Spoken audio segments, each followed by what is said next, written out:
Okay, I'm going to show you how to use Wagtail type scrubber, but in a different way to clean these. As you can see, I'm scrubbing sidewards, and I just flip the pad over and I can squeeze sidewards like I am now.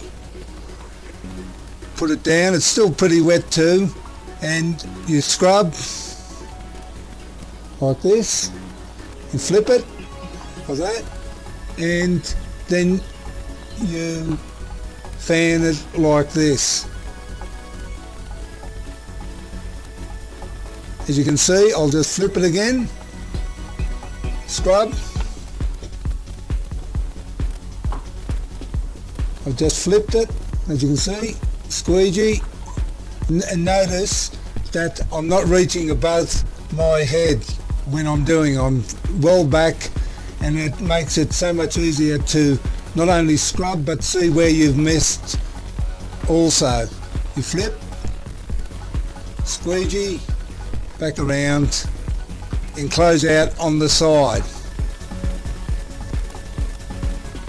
And here this is a little bit more, same thing, watch, flipped it, around like that, and close out. And well, that's about it.